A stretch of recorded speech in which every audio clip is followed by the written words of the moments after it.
Gunmen storm TV station in Ecuador live on air after state of emergency declared. Like, fucking, honestly, they're all in there and they all just look like cartel guys. They just look like, well, we fannies, like, essentially. But they're all on, like, they just look and they're sitting there going, like, hey, oh, I don't know, Despacito. I don't fucking know what they talk like, right? But they're basically all on posing and, like, having them all lying on the ground and stuff like that, like actual cartel guys. It's mental. It is mental, and it was all broadcast live. Live broadcasts abruptly cut off after hooded men carrying weapons break into TV studio, and like there it is. There, I'm not going to play the video because guns and hostages and all that stuff. Armed militia stormed a television studio during a live broadcast in Ecuador, carrying shotguns, pistols, and homemade bombs after the country's president issued a decree declaring 22 gangs as terrorist organizations.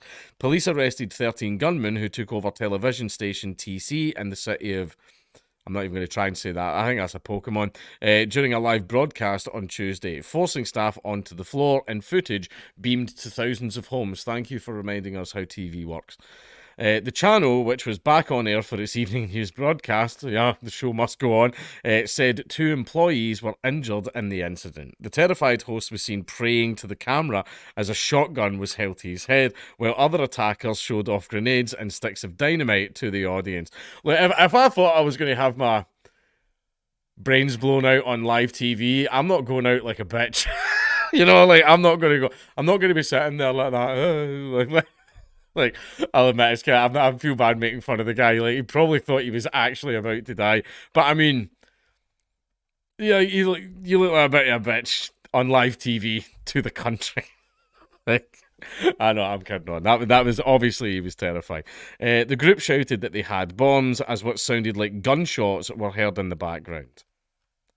I was about to go with that. The newspaper El Universo said reporters on the interrupted El Noticiero... It's the Spanish poll browser, El Noticiero. news program message groups begging for help. One read, "They want to kill the lot of us. Help us." The channel broadcast live for at least 15 minutes before the signal was cut off. During the transmission, someone was heard yelling, "Don't shoot." Alina Manrique, the head of news for TC Television, said she was in the control room across from the studio when the group of masked men entered the building. One of the men pointed a gun at her head and told her to get on the floor, Manrique said. "I'm still in shock," Manrique said in a phone interview. "Everything has collapsed. All I know is that it's time to leave the country and go very far away." And all that. Is that them after they get caught?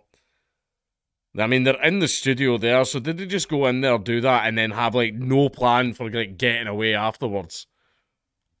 They all just immediately said, well done, you're getting, like, at least 20 years. Like, how many hostages was there? Like, there was that 20 counts of hostage taking, illegal firearms, all that. Like, and it ran for 15 minutes, so you've literally had 15 minutes of fame in exchange for probably, like, a 20-something year sentence. And if you think that's going to get you any clout in a South American prison, oh my boys, you're in for a rude awakening. Jesus. Some of the assailants ran from the studio and tried to hide elsewhere in the building when they realised they were surrounded by the police, she said. These guys had no game plan. These guys had no game plan whatsoever. They were kids. You could tell they were young, so these guys had no game plan and they've just destroyed their lives. Half an hour after the gang stormed onto the set, police entered the building and later announced a number of arrests had been made. Police in Pokemon confirmed 13 arrests, and social media posts showed photos of young men lying on the floor with their hands zip-tied behind their backs. Ecuador police said on Twitter they had managed to release the hostages. Local media outlets have also reported armed factions entering the Maldonado Hospital and the University of Guayaquil. I fucking don't know. But why a hospital though? Why that? Come on. Like, just leave them be. The incident followed the kidnappings of at least 7 police officers and a series of explosions a day after President Daniel Noboa declared a state of emergency. I think one of the main reasons for that is El Salvador. Look at the crime rates in El Salvador. The president came in, just declared Mara Salvatrucha a terrorist organization where even basic membership or suspected membership straight to prison. And crime fell to like 0%. Like, I mean, I don't support it, but you can't deny results. Like, that's all I'm saying. So basically, a lot of places in South America are kind of realizing if we just go like full fash with our police, we can just solve all of these problems. And I think that's what lots of people are getting very nervous about, especially the cartels. Mr. Noboa issued a 60-day state of emergency on Monday after a convicted gang leader disappeared from his prison cell, giving authorities the ability to suspend rights and mobilize the military in places like prisons. In the southern city of Machala, Quito and Los Rios, 7 police officers were kidnapped in 3 separate incidents. 3 officers taken in Machala were later freed and 10 arrests were made, the police said. Explosions were reported in Esmeraldas and Los Rios as the Attorney General's office said it was investigating one in Pokemon. No one has claimed responsibility for the explosions so far. The crisis developed after the leader of the Los Choneros gang, Adolfo. Oh yeah, I forgot. South America. Adolfo Macias, known as Fito, vanished from his cell with authority. I wonder what his ancestry's like. Vanished from his cell with authorities unable to find him or explain his disappearance.